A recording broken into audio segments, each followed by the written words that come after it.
The electric without a warranty gets scary, I think, for people. Yep. I think that's one of those things where the deal has to be so great that you just almost don't care. Welcome back to Turn Down for What, your source for EV news and updates. Like and subscribe for more content like this episode. Let's dive on in. Welcome back. Turn down for what? First episode in a little bit that Jesse and I have been in the same room.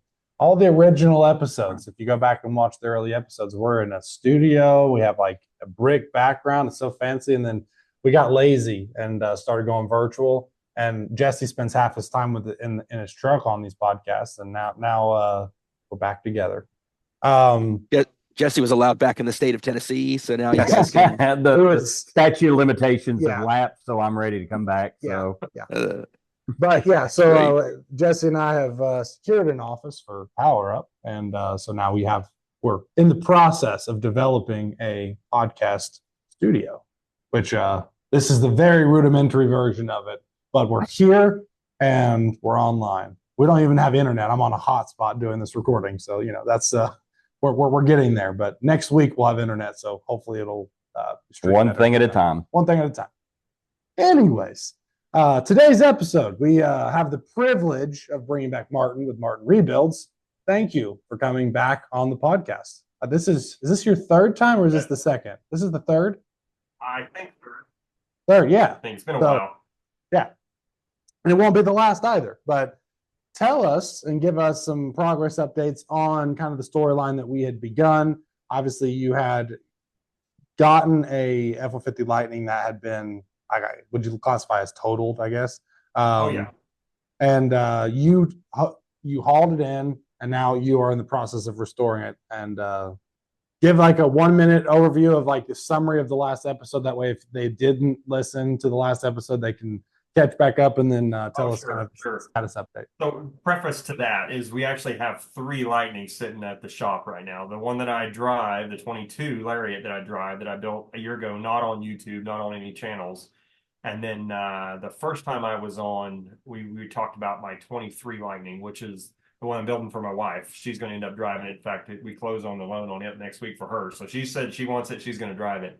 And then the last episode I think I was on is where we had went to Joe's house in North Carolina and picked up his 23 Lariat, the antimatter blue truck that the insurance company messed him around on. So it's here.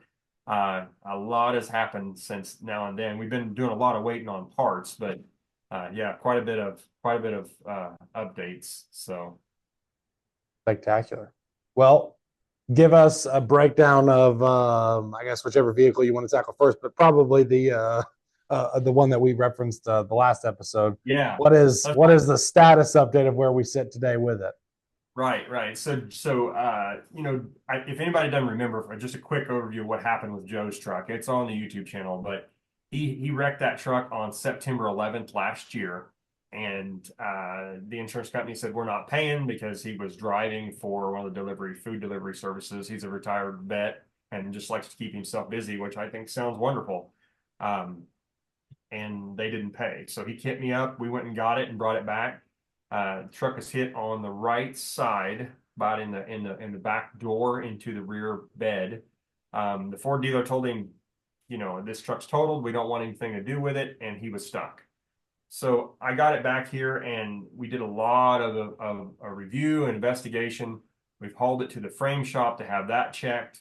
That checked out pretty good. Had a couple little tweaks on some brackets, but the frame itself on his truck is in good shape. That's good shit. That's really good news, man. Yeah, the big news that'll come up that since last time is getting it tore apart. The right rear suspension on the Lightning is an aluminum casting. It's independent rear suspension, and it snapped that aluminum casting where it attaches to the frame. So we replaced that. They're like, I don't know, $800 or $900 for that casting. Took about an hour to put on. It's one of the easiest trucks to work on. I tell you, Ford did a good job. It's even easier to work on than a gas truck as far as repairing things. So after we put that back on, I was able to get it up on the lift and start looking at that cab. And the floor on that cab is buckled about 3 inches inside of where the stuff that you would replace. So we call it the rocker panel. It's buckled inside there. And honestly, if this was a salvage title truck, if it had been a regular builder, I'd have my frame guy get a hold and pull all that back out where it's close, and then you'd start, kind of covering that up, the repair, as long as everything is structurally where it belongs. But this truck is a clean title. It's got full warranty. It needs to be perfect when it's done. Not that they all don't, but you expect a little bit of something when you buy a rebuilt title car. You don't expect them to be 100% perfect. That's why you go buy one off of a lot. And so I called up Joe and we had a good conversation about the options. Number one, the option was, hey, I can build it for the price that I had mentioned to him when we first talked, but you're going to see a little bit of that damage from the bottom if you get it up on a lift. And we weighed that out. And option two is to buy a new used cab. But we couldn't really find one that had the right options. I found an antimatter blue cab for his truck. He just didn't have a sunroof. And so I didn't know if he was in love with the sunroof or not. Personally, I'm not. I've already fixed 3 of them on F-150s. That panoramic is a problem. So if you've got one, don't spend a lot of time. Mine has opening leaked. it, 'cause the brackets in there are Mine just- has leaked 3 times. It's been back at the shop 3 times, leaking down the In fact, A-pillar. Yeah, I've seen that. I've seen like the hose or something the hose is wrong on it. Martin, There's is some that of right? But they're designed to leak at that Hey. panoramic glass joint anyway. Where if you ever go through a car wash or a hard rain and look with a flashlight up between about where the joint is, there'll be water dripping inside your cab that runs down that track and out those tubes. That's by design. So we talked about does he want one without a sunroof? And he said, no, I ordered it with that option. I want that option. So we scratched that out. And so thirdly was, hey, there's always an option to order a new cab from Ford. So that is actually the route that we went. They told us about 8 weeks to get it. It came in about a week ago, which was about 4 weeks ahead of schedule. So for once, under promise, over deliver from Ford than I seen, because it's usually the other way around. Usually they tell you a little bit of time on parts and it takes longer. So What's that My conversation wedding like? night, Hey, over promise, under deliver. great Yeah. job, man. Hey, I'm just imagining that conversation. Like, hey, I needed to order a part, this bolt and that rocker, and if it wouldn't matter, just throwing in a whole cab for me. I mean, like, what was the Yeah. response on the other end of that phone call when you're like, You yeah, I know- need the whole cab?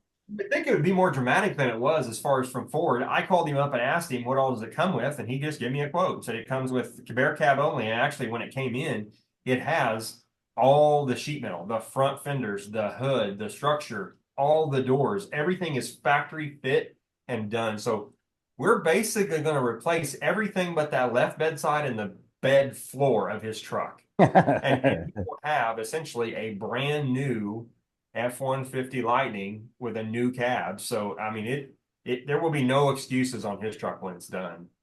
So when they Wow. send you the cab, is it the match for the model year, or does he get the 24 cab with the faux door missing on the right front fender? Oh, it's a VIN map. Um, Yeah, that's a interesting. good question because the fender's there and it does have the faux plate on the fender. So I actually had to provide the VIN so we get the right options. So I guess they just got extra cabs sitting around because I can't imagine they're building them on demand. When I ordered, we're going to switch gears for a second, but when I ordered the new bed for the 23 that I built for my wife, that truck came in, the bed was different. The front panel is different. It's got a Ford emblem in the old ones and the new one doesn't, or vice versa. I can't remember now. It Yeah, had a the couple dents 22. and dings in it, brand new. It was like $2,500 for this new bed. And so I repaired them. It's easier doing that than waiting on another one. I waited 3 months on that bed from Ford. So I expected this cab to take 3 months.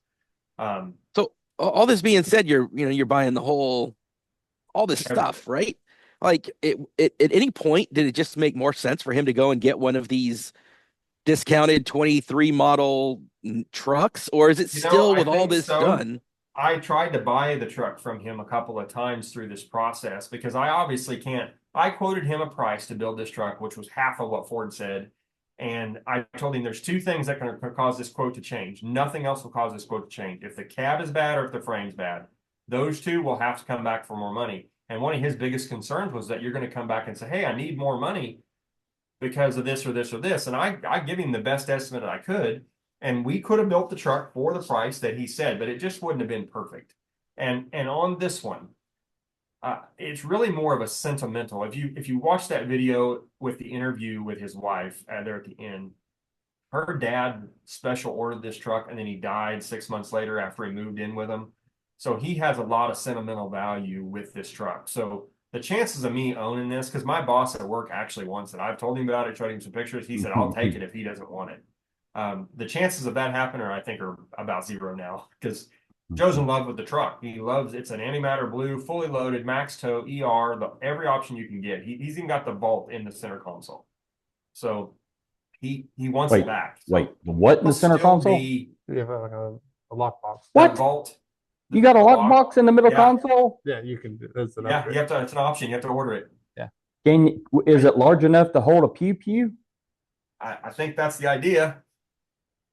They don't own PUPs yeah. out in California. Yeah, I just Chris made has no you idea spend what you're talking $1,000. Yeah, I say it that way so there ain't no anything that gets splashed. No, I hear you. So But anyway, he's got all these options on this truck and he wants it back and he's sentimental. So we are in the process of, I'm actually currently getting paint match because, antimatter blue is a really big pearl color and it's going to be difficult to match. So we're in the process of getting paint match right now. We'll start painting on it in the next couple of weeks. So what do you feel like is the time frame of it being complete? I had originally told him 6 months is what I needed to do the truck. And I said, if I can do it in 3, I will. It's going to depend on parts. And this part slowed us down about a month. My goal is to have the truck back to him by September 11th, because that'd be 1 year The for the 1 day year of mark, wreck. yeah. And he felt like that's a really cool, if he could show up here on September 11th and pick it up, that'd be awesome. That would Yeah. be awesome. I got 2 vacations scheduled in September, so I actually would like to get it to him, into August, but we'll see how it goes. Yeah. My truck color is the iced blue silver, and that's a that's a unique color in the mix of vehicles. It's not a standard color. And when I hit the deer, they had to do some decent color matching, trying to get that one blended in. well, and you've said before, if you would have bought your truck again, you would have probably bought the antimatter blue. So I probably would have. Yeah, No, I mean, it's a beautiful color. I did not fall in love with it the more it's sitting here because it looks black 90% of the time. Yeah, That is so yeah. dark. Everybody That's the that thing. walked up here at the shop and looked at it said, that's black. yeah, ice blue silver looks silver most of the time, but it was only a 22-year color. So like, there's none other ones. Like I have a very exclusive color when it comes to that.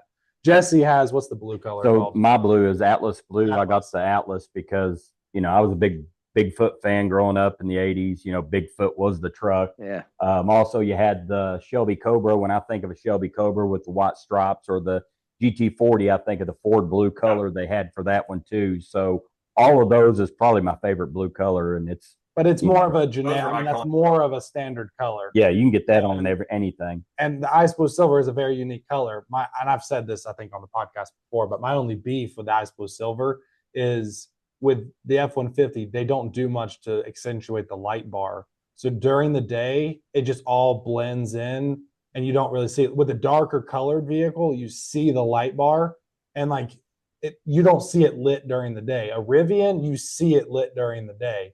But with the F-150 Right. Lightning, it's just like during the day, my hood blends in with that light bar, and there's just no differentiating value like that stands out. And I went into Forescan and turned the brightness up on mine, but it didn't help. It's not bright enough to really notice. I was gonna ask but I about didn't know that how to if do you it could. without blowing the light, and so I just said it's not worth it. But I No, like, do I put a it's actually pinstripe really of simple. dark? I've seen some people do like the dark stripe around the light to kind of accentuate it, and I don't know. That's my There's only a beef couple with the of color guys- is you need a brighter Yeah. light. There's a couple of guys that have actually thinned down the light by putting almost a tint, like a half-inch wide Yeah. tint around it to make it thinner. Yeah. I like the way it looks like factory, so I've left mine alone. Except I turned it up. Forescan, there's a few things you can do in Forescan to be able to change the settings and lighting. One of them is the adaptive, the European style lighting, the Headlights. dynamic light bending for the headlights. So I did that, and that's, if you guys haven't, that is wonderful because it will change the lights from left to right. So like oncoming traffic, the right hand side in the ditch will stay on brights, but it goes dim for them. So I don't get bright lighted, and I don't even ever see it changing anymore. It's Can you come over to as East good as Tennessee the and headlights tweak? are. That makes it cool. Can you come Oh. tweak mine with your software? I don't know how to do that. It takes 15 minutes. So when we meet, I'll bring the laptop and we'll hook you up. Do it 100%. I would love I that. I was gonna say, if you get yourself out to a California vacation, man, you need to let me know because I'd love to get some of those tweaks done. That's Wait, I think May of next year, so I'll be out there. But what, yeah, East Tennessee? you When let are me you gonna know. be in East Tennessee? Listen at y'all, both of you. Hey, bring me know, free stuff. Do free I- stuff for us. I mean, There's a 22 Pro in Columbia, South Carolina right now that I could fix from Joe's old cab, and I am so close to pulling the trigger on this truck. It just keeps getting cheaper every auction. Nobody has Jesse and bought it I, yet. since our original conversation, have had a lot more conversations about what can we buy and flip when it comes to the EV space. I'm wanting to do a Rivian, I think, because I have a Rivian. We have a group up here that purchased my Ford dealership, and they also have a repair shop that is a Rivian repair shop. They do all the repairs for anybody up here. And he asked me the other day, the owner, he said, "Yeah, if you ever get a Rivian, let me know. I'll be happy to help you out with it." And I don't know the cost or anything, and so that's one option that I'm looking at, to just say, hey, let's try Rivian for a little bit. Honestly, I've not put out anything yet, and I'll go through this sidebar really quick, kind of get off subject. But from all the research, I was always really hot and heavy about getting my Cybertruck. Really wanted that Cybertruck until I could get my Cybertruck. And the more that has been released, and the more issues and some of the quick charging I wanted, it's becoming more and more one of those things that I like my F-150 more because of what it does for the price that it does it at. And kind of like what your quote was not too long ago, Chris. I think it was like a couple of weeks ago you posted this too. I like the coolness of the Cybertruck, but Ford has always been the working man's vehicle. It's always been the truck for everybody type deal. And the more that I drive mine, I just have to ask myself, I'm almost at 50,000 miles now. Do I need another truck that does less or at least the same thing as what this one does? So honestly, I think I'm going to be hitched to this Ford a lot longer just to see how the journey goes, because so far I've had no issues, none with the water in the roof, I've had no issues whatsoever. And I can't say that for other Fords or even Chevys or Dodges that I've had in the past. So far, it would not be a wise move to change this to anything yet. So definitely on the Ford wagon with that one. Yeah, I agree with you. Actually, looking at all what's out there and what I could build wrecked, Rivian would probably be my last choice because it's not really a full size truck, and I like a big truck. Yeah, it does compare, but really the Silverado, the Ram Rev when it gets here, the Ford F-150, and the Cybertruck are all comparable sizes. The Rivian's more along the lines of a Ranger or a big S10, a big Colorado. But Super it's a glorified fast, Ranger. cool trucks. Yeah. But you still can't buy, but I can't buy parts for them. So you probably won't see a Rivian on my channel until Rivian opens up and allows aftermarket shops to be able to buy repair parts. Because right now I can't. Now, what are the So when There's things? been two Cybertrucks on Copart, and I've seen those. one sold for 109 and one was like 105, and those are wrecked. So, Crazy. Yeah, that's crazy. We're not even in the spend that. realm of Martin Rebuilds owning a Cybertruck yet. Yeah, but, I mean, you're seeing Yes. the prices come down though. I mean, people were trying to sell the Cybertrucks for 300,000 when they first came out. Now you're seeing the secondary market for even new be like 100 to 120. So, Right. and I mean, Jesse's invoice for his truck was 120. So, Right. 35. so I'm 135. thinking, imagine being the guy that's the last dual motor foundation series guy. Oh, Right? You're the last one. You're the guy that you buy yours at 100K, and then the next week they're 79,990 or whatever, with plus the the tax 70 with the tax credit, right? And I just can't. But No. look, I mean, they're We did that with Fords. I mean, Josh and I bought ours brand new, and I would love to be able to buy my new Lariat at the same price that today's brand new Lariats are. Oh yeah. So, we've all I'm had. in my rebuilt title at 60K. Oh, And you can buy a 50, and mine's 51,000 miles now. You can buy my truck on the used market for about 42, 43 with those miles. yeah. I know. Don't the say market, that. the market shifted. I mean, when we bought our trucks, it was, the Lariat extended range was 80K, and then Yep. they went up to 88K. And crazy. so we were like, oh, look, we have a deal, we have equity. And then they dropped it, and you started seeing all these vehicles selling for, I mean, you could get a Lariat extended range after the dealership incentives and stuff for 65 and stuff. And Right. so that's really affected the resale market. I mean, I only owe like 50 on my truck now, but like that's what it's worth now. Like I thought you'd think you'd have equity at this point with the amount I put down and stuff, but that's just where it hasn't held value well because of the shifting market with the valuations of what they've had to do there. So you say you have one in South Carolina that you're really wanting to pull the trigger on. I am. It's a 22 or 23 Pro. It looks like somebody took the jaws of life to the right front windshield post. I've seen that one. 300-mile truck, never been titled. Wow. So it's like a dealership. Somebody wrecked it on the dealer or something like that. Maybe off the transport truck or the train or something. Yep. Yeah, something. I mean, there's still stickers on the dealer must remove stickers on things. And so it's like, I really would like to have that in the $18,000, $17,000 range because I already have a cab. It's at 22 right now, buy it now. And if I didn't have so much going with Joe's truck and finishing up the 23 for my wife, I probably would have it sitting here. The problem is, at some point, Martin Rebuilds is not just, let's see how much money we can dump into it. I have to make some money. And the only thing that's been making money this summer is F-150s, not Lightnings. The two of them that I have, her truck will break even. My truck, I'm about 20 or 30,000 underwater in it now because I put miles on it, so you have to depreciate those out. But the F-150s continue to make money, so that's what people are buying.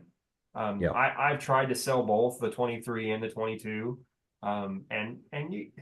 it's the trifecta. Like I said, I think I've said this a year ago. Electric, who wants that? And when we're talking about masses of people, especially in the Midwest, and then it's rebuilt title, and they have no warranty. So those three things are like, I'm not going to jump out there on that. Funny because like you said, Jesse, I've had zero issues. I mean, I had a 12-volt battery I put in it, but that's normal for a truck that's fully electric. The electric without a warranty gets scary, I think, for people. I think that's one of those things where the deal has to be so great that you just almost don't care. Well, there's just not enough besides the big main battery. There's just not enough now to go wrong. I almost thought about offering a warranty through me if it was somebody local that I could say, hey, if you pay for the part, I will install everything or help you with parts depending on the deal. I haven't pulled the trigger on that yet to get one of these two sold. My boss at work really would like to have my 23, but he doesn't want white. He wants blue.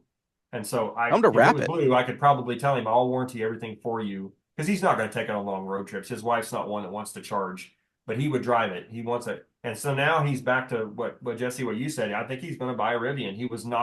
He owns a Tesla Model Y. He's not a Cybertruck fan.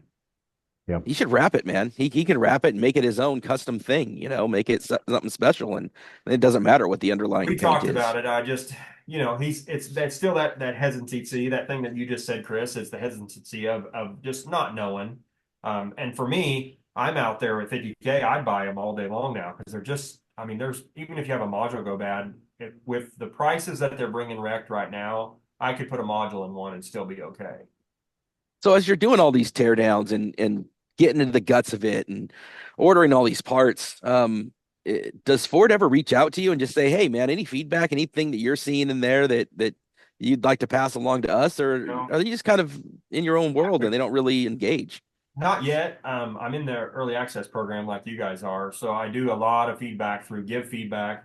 And then anytime they ask me for a survey, I make sure and fill that out. Because, you get those updates and then they ask you for a survey. At least I've gotten those. So I fill those out. Fair point, I would like to think so. You say like you guys are, like Chris is. Ford doesn't love us enough.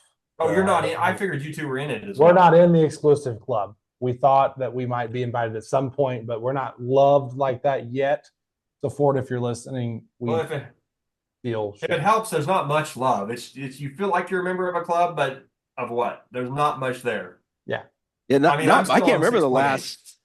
Yeah, we haven't had any software updates recently. We haven't heard a lot. So the adapter was probably the last big thing that's gotten updates. Yeah, speaking of adapters, I believe you got yours too, didn't you? Everybody here has their adapters, correct? Sort of. That's another story. Uh-oh, it didn't mess up on you. Oh yeah, it's bad. Oh, it came with some Tesla rattles. It comes from Tesla, so Chris. Let me kick Chris for a minute. I think FedEx threw it across the parking lot before they delivered it.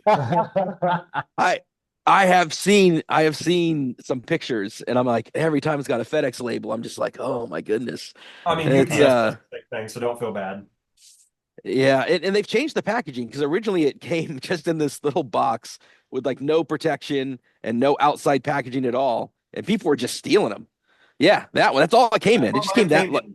That's what mine Did came did in. it did it come in that with a label on it? Came in this. This is just like the one that you got for me early on, Chris. And Yeah. that is the extent. That little foam is the extent of the packaging that came on it inside of an Amazon.com type bag. So there was zero. You had to be gentle with this thing if you didn't want to get it tore up. So what? Here's the long story short. I got it. I went to 3 Tesla chargers, 2 different Lightnings, and I got it to charge one out of about 15 tries. If you hold the cord just right and jiggle it just right. So the adapter is faulty.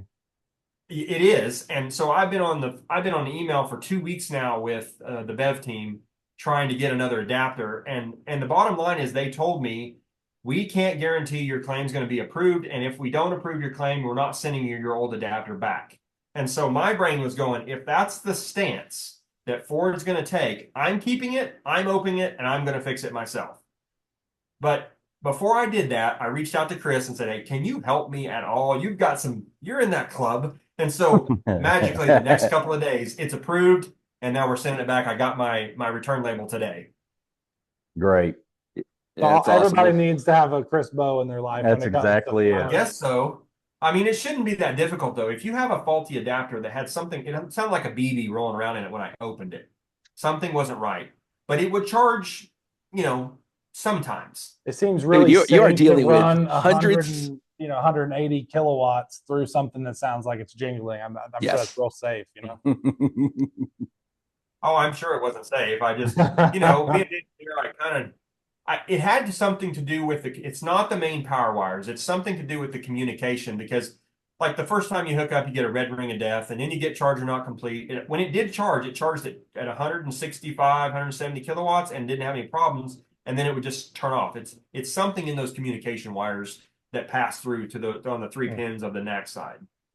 The pilot signal probably. Yeah, something in those, right? And yeah, and adapters are going to be interesting, man. It's always fascinating where people overreact to like the third party adapters and the different forums and boards and groups and everybody's, especially early on. I thought it was really funny because everybody's like, why would you get a third party adapter? You're getting one for free, and I would never put that on my vehicle. And it's what's really funny to me though is then I will see they've got these adapters that they make where you can I think it's just for Tesla now. I don't know if they've got them yet for the Ford or CCS, but where you can snap them off, right? If you pull away, they'll snap I've in seen an that, emergency, yeah. right? And I think the funniest thing I ever saw was Kyle Connor was using one of those as an extension in order to charge his Cybertruck on EA because the the fender's site. in the way. Yeah, because the fender's in the way and it's not long enough. So they just put that adapter on the end of it to extend it out. But yeah, some of the same people that I would see from like the Tesla community or different people that would say like, oh, you should never bring this third party to the Tesla network. That's unacceptable. You should only use the right one. And same people will then take and talk about this snap off adapter, and it's a third party adapter that's not approved either. And I understand though because obviously you're dealing with a lot of amps, a lot of voltage, and we saw with the Electron adapter how that thing could be pulled out and was recalled, and Then it A to stays. Z. A to Z just redid theirs. Theirs didn't have any problems, but talking about that communications pin, right? Like that little latch on the A to Z, if That it lost wasn't it. just right, that communication pin was cut off. And so Right. the And I think the that's new what was one, happening on my adapter. I think that communication that's pin, like the A to Z, it wasn't getting connected. So I yep. almost ordered one of those, but I was getting so frustrated. They're only a couple $100 for the A to Z, and the new one not having to have that latch because I didn't. Have you used your adapters much yet? They're a little bit awkward to get your finger up underneath there and pull it while you're pulling. It's a little awkward.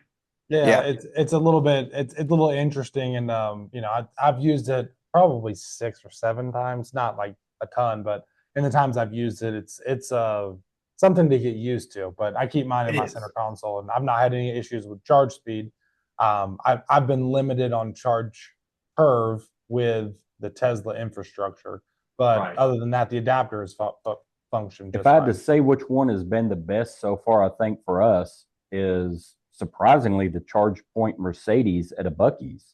That particular system for us, I think, had the best curve and had the best It's a delivery. 400. I mean, it's a 400 kilowatt system with high amperage cable. So I mean, the truck just gets whatever the truck wants, and Yep. it doesn't have to. Right. It doesn't have to wind So up. it was Yeah. actually surprising to have it as well as it The was. Tesla chargers can't charge a Cybertruck the way it wants to charge because of their lower amperage. Yeah, you see Kyle wrapping it in a wet rag trying to get that heat sensor up because it wants 400 kilowatts and it's only putting out 250. Yeah, and that's I'm where t- like people the functionality. people are doing of- that thing, man.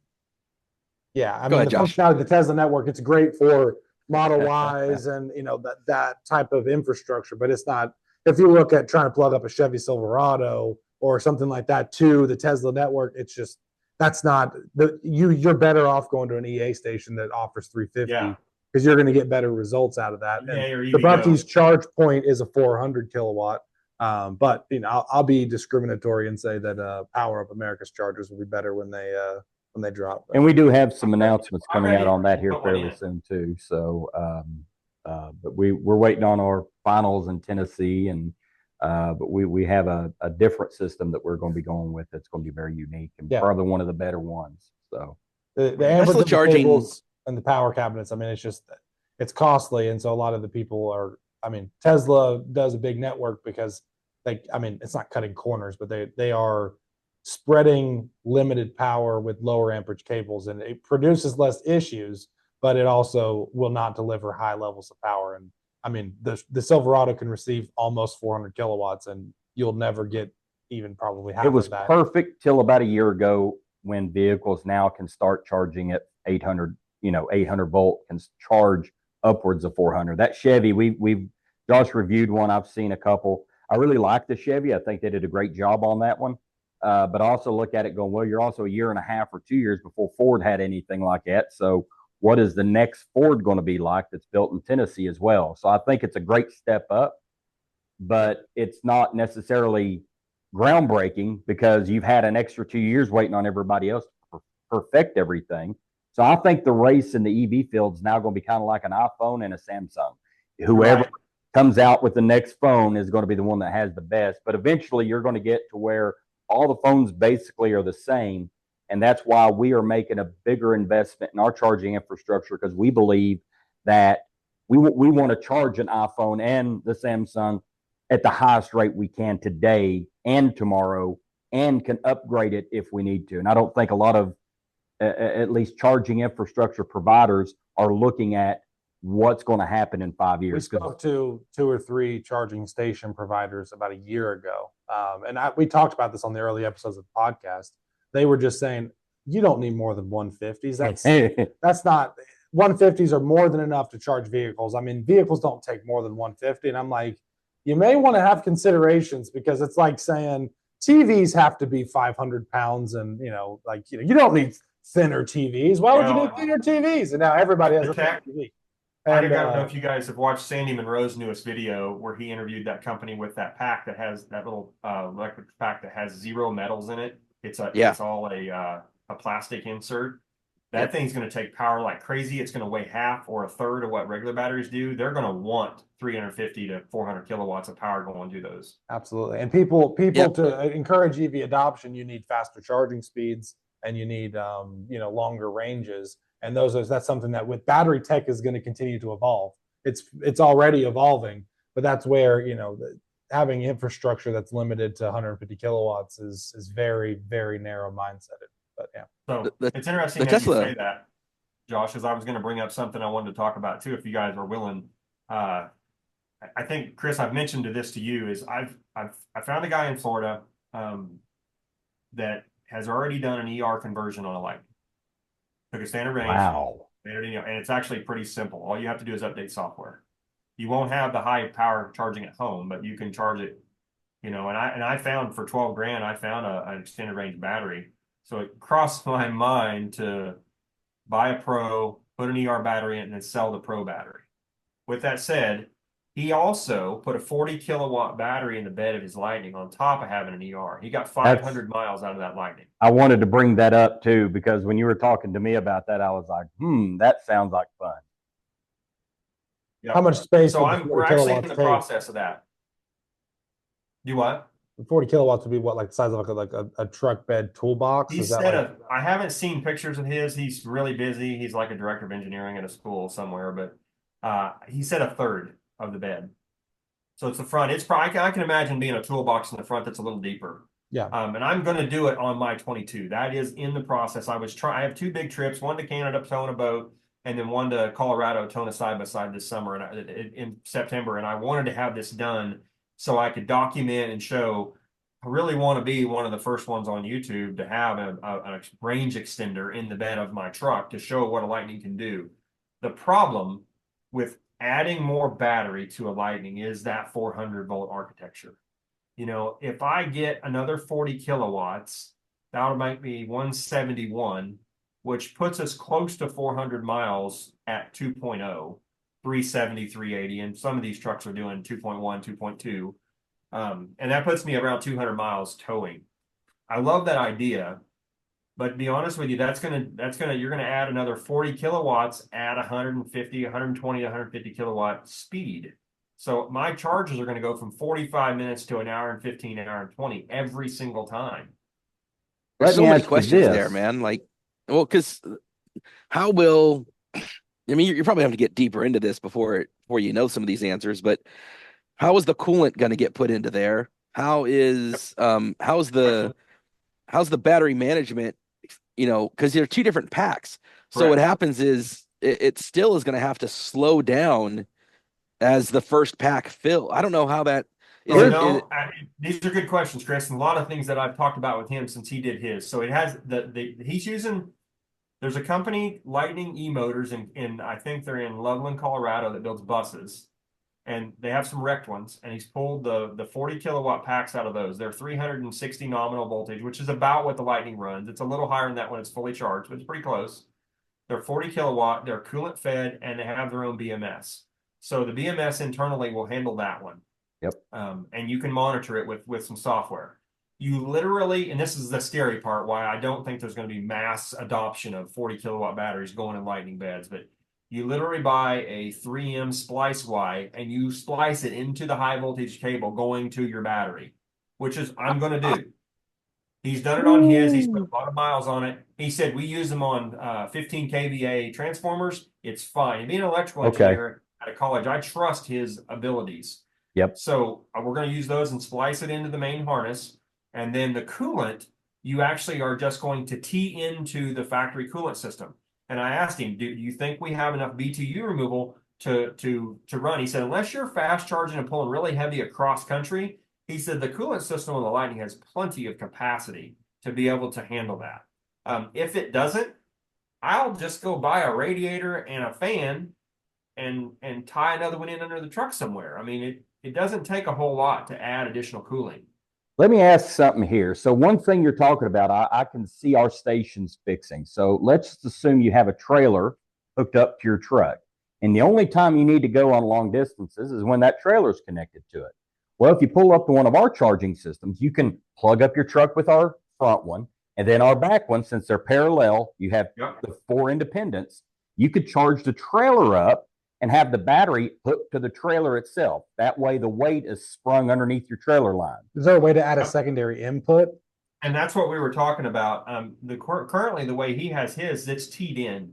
So I asked him, I said, what if we did it through the other side, the port on the driver's side, the passenger side, and we figured out a way to make it that open? I have a video coming up on that. I reviewed both fenders off, all the background stuff. Could you put a charger port over there?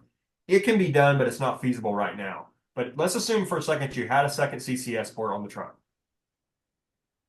Wouldn't it be funny if I pulled up and connected to two Electrify Americas right now? How many people am I going to irritate? Well, I mean, if it's on the trailer, then all you have to do is hook the trailer up to the truck to get that juice out of it. You can make the trailer completely independent at that point, because honestly, when you don't have the trailer hooked up, you don't need that extra amount. You don't need to be pulling around that extra weight sprung on a back chassis with tires that are probably not rated for that type of weight, on a suspension that's not rated for that type of weight, with crash ratings that's not rated for that kind of extra weight. So could you lay that in a trailer, build your trailer around it, have a secondary charging system to where your trailer charges the same as your truck, and then the only thing you need to do is when you hook your trailer up, just put the cord in there. Yeah, you have to be able to connect that high voltage cable with the contactor open in the battery on the trailer, and then you would have to have some coolant fed lines running through your trailer, which I'm nervous about. Now I couldn't just run an extension cord. Well, kind of. I mean, it is literally just an extension cord, just heavy. His first attempt at this was a Nissan Leaf battery because they're about 40 kilowatts and they're in the right voltage. And that worked really well because Nissan Leaf batteries used are really cheap. The problem with it is they don't have any coolant. And you can't DC fast charge those back to back. So he didn't want that. So is he doing these with a salvage title and they're out of warranty? I think he just has a pro and he's got lots of money. I get the feeling. I don't know the guy. I haven't been to Florida and met him yet. We're going to meet. He said, if you'll fly down here, I'll teach you how to do this, which I'm going to do eventually. But being an engineering director of electrical, the guy knows systems. I mean, he's kind of talking over my head on some of these things, like the BMS control and how do you, so on our trucks, when you push the start button, it closes the contactor in the battery. You got to be able to close the contactor in that secondary system too. Otherwise, you have it open, and that's not good. You can't do that. So there's some electrical safeties there that, in fact, him and I had the conversation. I said, what if I just put a generator in the bed of my truck and charged it on the road? He said, well, if you could get one big enough, you could just buy like a 20 kilowatt or 25 kilowatt diesel generator and put it in the bed of your truck and charge it while you're running down the road. And my talk about the Ram charger now. Yeah, that's a hybrid. And my first was Ford won't let you charge when you're driving, and he said not through the CCS port, but if you tie it into the battery, it will. It doesn't. They don't. When you're putting juice in, the juice is going to go where it's needed. It's going to go either to the battery, if the truck's demanding it, it's going to go there. He said the Ram charger's doing that. They're going to have a bus bar, and the power is going to go where it's needed, either to the battery from the generator or to the wheels, depending on what the power demands are. So it's an interesting concept. Now I found a 25 kilowatt diesel generator for the bed of my truck. It's $25,000. And I thought, okay, that's not feasible. But then your range would be like 800 miles. So it probably would. 25 kilowatts. You think about how much we consume on the truck just at cruising speed. It's probably not more than that. Yeah. So, I just can't wait till I get you a hydrogen generator, so that way, hydrogen fuel cell system. That way, we can just do that. Yeah, check that off my bingo card. I was waiting for you, Chris. we got this far. We got this far into the episode without a hybrid, and then there it was, man. Like we almost made it. Right. I don't know if mine sent us a video last week of somebody that did exactly what we're talking about, but they actually connected a hydrogen system. It was actually though a diesel. They were burning the hydrogen, not using it as a fuel cell. They had a hydrogen system on the back that then fed into the engine. It was really interesting how it worked. Well, if you ever also want to try it, I think Lincoln makes a welder that is also double. So as a generator, it's a tag along. So you might be able to tag along, but that really doesn't help you any if it's tagging along that way. But yeah, I've seen those before. We need to do some weird science stuff on the podcast and like just get a wrecker truck and just do some crazy stuff to it. And I think that's what he's doing, going down and talking to electrical engineers. And my hope is we don't come back and have a in memory of Martin Rebuild. Yeah, just like we've said before, this is not tax advice. This is not automotive advice. This is not electrical. Nobody try this at home, please. No, we're outside the cutting edge here.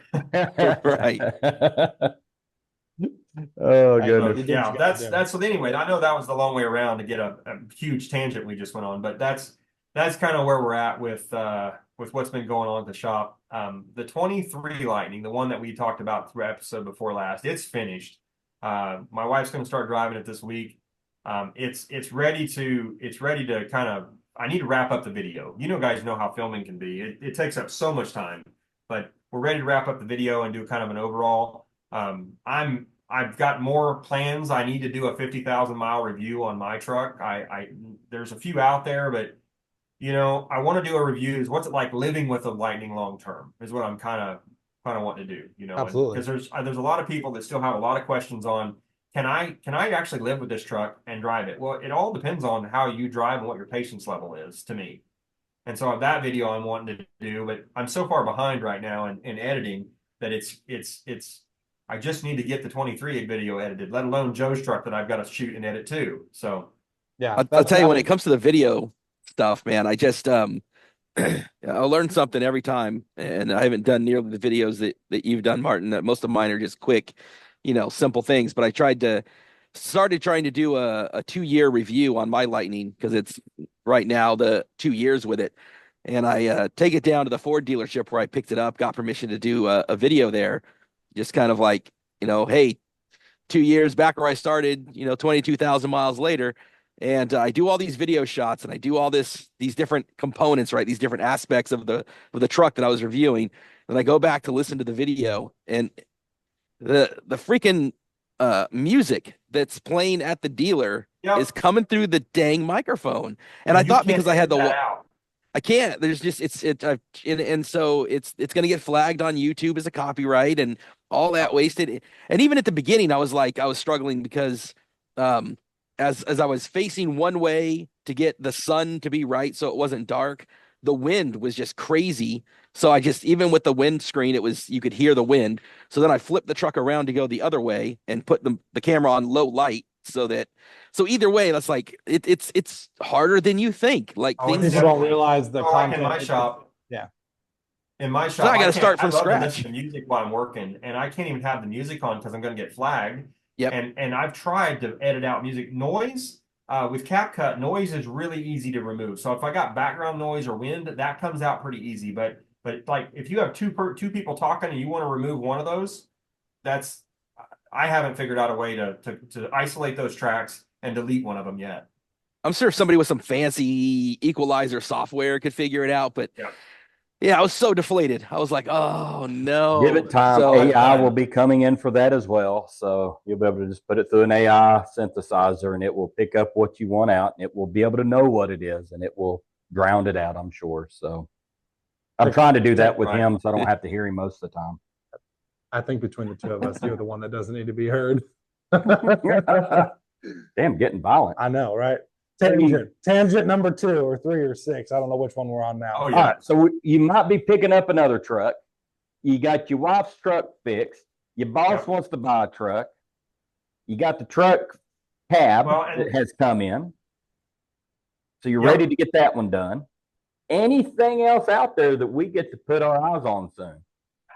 Yeah. If it ever happens. Of course, I told you guys I've had a reservation on Rev. Yeah. So I put a reservation a couple weeks ago on an Aptera. yeah, it's the little three-wheeler with a solar Yeah. solar And deal. the question is, will it actually ever get built? It looks like a Polaris Slingshot, but for an EV world. I mean, I know they have them, and people have done little test drives and demos Yep. with them. Yeah, and I you know. actually have subscribed to their YouTube channel now, and I'm on Facebook. They're putting videos out once a month. They are progressing through the manufacturing process really fast right now. They've got the capital they need. It's cool because it's a 400-mile range and it charges 40 miles of solar a day because it's so efficient. It's the equivalent of 10 mile per kilowatt hour. Wow. Who is it? Normal speed. You said Aptera. Aptera? Yeah, check it out. They're in California. There's a long history. They started back in the early 2000s and they kind of shut down and refired up in 2019. It looks like a cross between an airplane with no wings and a dolphin, but like 0.13 coefficient of drag. It's really, really interesting. The concept. It's a 2-seater with basically a big trunk. Wheel motors, so there's no motors inboard. All the wheels are the motors, and it has regular car tires. 0 to 60 is like 4 seconds, so it's very similar to the truck. So That is that's awesome. next. I want one of those. Yeah, that looks really cool. And they're like And that's 25 grand. really Yeah, and they have one that's 1,000-mile range. what? Yeah, I'm buying the 400-mile range. I don't need 1,000-mile range. I don't want to sit in that thing that long. But the 1,000-mile range is like 40,000. But 1,000 mile range. It's got like a 60 kilowatt battery in it, and you could charge There it we with go. a 250 watt NAX Business, connector. business trips just got lit. Me and Jesse in a tiny little I know. spaceship flying down the road. I already have a tag picked out. It's going to be called "What's That?" You know, kind of like a play on your deal. Because nobody's going to know What's what this thing is. Yeah. What the hell, Bobby? You're gonna have to What come is on that? to our podcast to do a full Yeah. review. So I put a reservation on one. It was $100, kind of like the Rev, because I really want to have those. I suspect it'll be a couple years before we see it. Yeah, I mean a lot of vehicles get announced and then you see the delays in the actual production. I mean, even Yeah. the big vehicles have had delays in there. Well, they're claiming. I went ahead with it. There's a couple things that got me sold at the very end. So if you look at all their marketing and you look at there's a couple things that got me. You get your reservation back anytime you want. You can change your order anytime you want to something higher or lower trim. And it said up to 7 days to return the vehicle if you don't like it after you buy it. Wow. So those three got me enough, like, yep, I'm in. Because if I don't like the thing, I'll just take it back. But Yeah. I know I'll like it. It's just so cool. That is a very interesting, unique vehicle. Yeah, different. I'll put a couple photos up here. But yeah. Yeah. Is that how you do your? Right here. Yeah. I'll be honest, I don't get the appeal, man. It reminds me of the things that university students do. It just doesn't seem practical. Well, It doesn't seem safe. They are It's sure like, not appealing to a redneck from Southeast Kansas, but for some reason it's different and I like it. it's definitely different, man. But I am too fluffy a fella. $25,000 for the EV that goes 400 miles. I mean, it's like those And you little never have to tiny. charge it. If you're Yeah, driving it back and forth to work every day and you're driving 40 miles a day, it charges off of the sun 40 miles a day. Do you really want to be in that for 400 miles? Is that really No. what you want to be? No, but I think driving, from here to Tulsa is an hour. I'd run to Tulsa and go to dinner with my wife, and it could not cost us $1.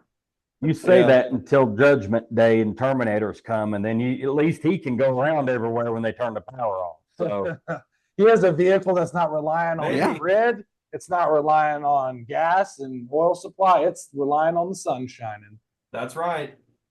That's Well, pretty and then I'm curious, because the Fisker, which had that solar panel on top, it was rated at whatever it was, obviously different, totally different, right? I mean, it was rated at 5 or whatever, 5 miles, but it never actually did it because, the sun has to be at a very precise angle and you get Right. overcast and all that stuff.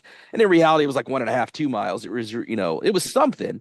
And so, yeah, they say 40, but is it really going to turn out to be, Well, even if it cuts in 22 half. or, If it gets to yeah, which is 20, still something. I mean, if most people are driving 20 miles to work a day, I mean, I drive Yeah. 13 one way, so I could almost drive it a week without ever charging it. Even if you do, they put a NAX connector on it. It's only a 40 kilowatt battery on that 400-mile range, so it's the home Quicker charging charge. costs are going to be super low. You know how those little solar calculators can get just light, Yeah, you know what I mean? So you just park it in a parking garage somewhere that's got lights all the time.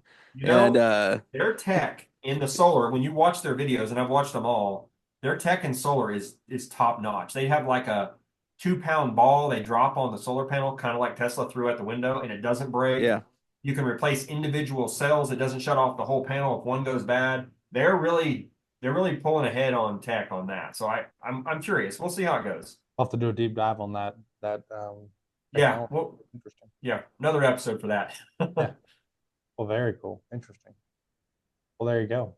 We're now, as usual, approaching the hour mark. So we're gonna Right. we'll tail off the conversation for today. There's like 4 other questions I have, but we'll have to bring that up on the next time we bring you on the show. Sure.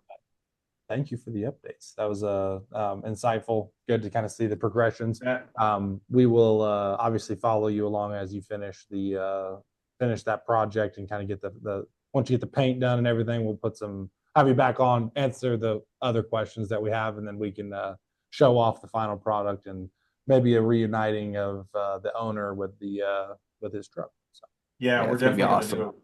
do a final video, and I'll be excited. It'll be an emotional video even for me because I get sentimental with things like this. And Joe, with her dad and he's a military career and he had to sell his first truck for his kid who went through a problem. I'm really excited to see him get this truck back. So absolutely, yeah, that's awesome. Well, if you want to check out more of Martin's content and some of the stuff he does, it's YouTube, Martin Rebuilds, correct? that's correct. That's where I'm primarily at. I am on Facebook a little bit trying to help people, and I have a Facebook presence. but I don't have anything on Instagram or anything. I'm just primary YouTube right now. Yeah, well, go subscribe to him on YouTube, and I would while appreciate you're it. at it, subscribe to us on YouTube if you're Yep. not already. So there you go. Well, another week, another episode. Tune in next week for more EV news and updates. Thanks for tuning in to Turn Down for What. Tune in next week for more EV news and updates. Make sure you're subscribed with your notifications on to be notified when we post more episodes like this one. See you then.